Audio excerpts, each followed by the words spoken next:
ऐसी बातें लगातार चर्चा में आ रही है कि काशी विश्वनाथ मंदिर में क्यूआर कोड रहेगा और क्यूआर कोड के माध्यम से आसानी से दर्शन प्राप्त हो पाएंगे। पर क्यूआर कोड की जो सुविधा है वो अभी सिर्फ कुछ जो पासेस है उसमें है, और इसके अलावा जो मंदिर में काम करने वाले कर्मचारी हैं उनके पास जो क्यूआर कोड की व्यवस्था है वो जारी की गई है।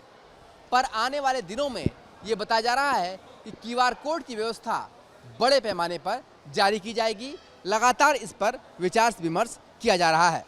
मंदिर प्रबंधन का ये कहना है कि अभी फ़िलहाल इसे जारी नहीं किया गया है, पर आने वाले दिनों में इस व्यवस्था को जारी किया जाएगा। साथ ही ये भी बताया जा रहा है कि इसके तहत क्यूआर कोड आधारित लोग जब परिचय पत्र की व्यवस्था को वितरित किया जाएगा तब श्रद्धालुओं के लिए क्यूआर कोड आधारित RFID कार्ड से प्रवेश की व्यवस्था भी की जा रही है।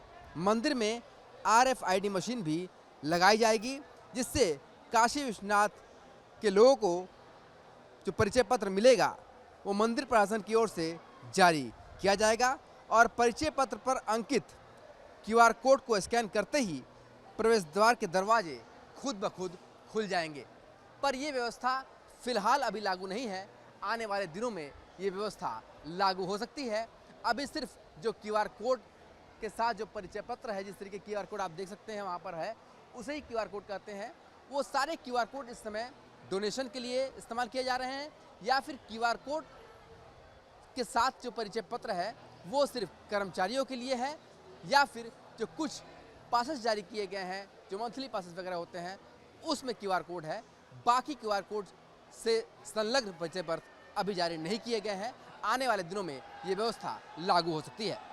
क्यूआर कोड आधारित जो है परिचय पत्र पहले ही जारी किया गया था, इस समय उसको और बढ़ावा दिया जा रहा है। कहा जा रहा है कि जब काशी विश्वनाथ मंदिर में आने वाले जो काशी के श्रद्धालु हैं उनके लिए भी ये व्यवस्था लागू हो सकती है, और साथ ही जो RFID मस्जिद कार्ड की व्यवस्था की जा रही है कि मंदिर के द्वार अपने आप खुल जाएंगे क्यूआर कोड की स्कैन करते ही, वो सारी चीज़ें संचालित होने वाली हैं। ये तकनीकी पक्ष है। इस तरह के कयास बहुत सारे लगाए जाते हैं, बहुत सारे विचार प्राप्त होते हैं, बहुत सारे विचार आंतरिक रूप से भी होते हैं। जब कभी कोई ऐसा विचार इम्प्लीमेंट किया जाएगा, ऐसी कोई योजना आएगी, तो निश्चित रूप से उसके बारे में सार्वजनिक विज्ञप्ति देंगे। तब तक इस बारे में कोई कयास लगाने से, अनुमान के आधार पर कोई बयान देने से उसका कोई अर्थ नहीं रहता। अभी तक क्यूआर कोड की व्यवस्था है। क्यूआर कोड हमारे यहाँ कर्मचारियों के जो पास होते हैं उनमें होता है। इसके अतिरिक्त भी कुछ और जो पासेज जारी किए जाते हैं उनमें रहता है। जो व्यवस्था पहले से चली आ रही है फिलहाल वही कंटिन्यू है। अभी कोई उसके अतिरिक्त नई व्यवस्था, किसी नए प्रकार के कार्ड का कोई योजना अभी फिलहाल सार्वजनिक रूप से घोषित नहीं है, ना ही किसी योजना पर कोई अनुमोदन प्राप्त हुआ है।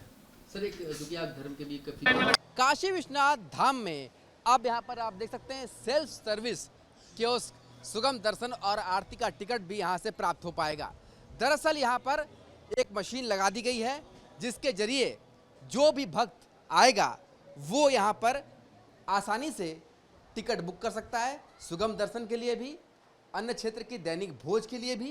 इसके साथ ही जो वो डोनेशन देना चाहता है वो भी यहाँ पर क्यूआर कोड के माध्यम से हो सकता है। यानी कि आपकी जो सेवा, पूजा, दर्शन, डोनेशन सारी चीज़ें एक ही जगह पर स्क्रीन टच के माध्यम से, क्यूआर कोड के माध्यम से ही हो सकता है। बिल्कुल यही बात है सर। हाँ क्या क्या चीज़ें होंगी यहाँ पर? सर, इसमें सुगम दर्शन के लिए टिकट बुक कर सकते हैं, मंगला आरती, सप्तऋषि आरती, जो मंदिर प्रांगण के अंदर जो आरतियाँ होती हैं इसके लिए सारे टिकट यहाँ से अवेलेबल है पूरा। अन्य क्षेत्र भी बुक कर सकते हैं? हाँ सर। और डोनेशन भी कर सकते हैं? हाँ sir.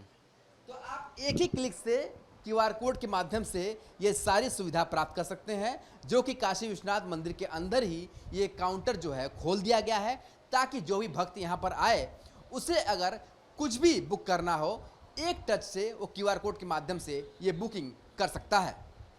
Video journalist Shivam Mishra के साथ Sushant Mukherjee, news state, Varanasi. News nation अब व्हाट्सएप पर खबरों के ताजा अपडेट के लिए न्यूज नेशन के इस क्यूआर कोड को स्कैन करें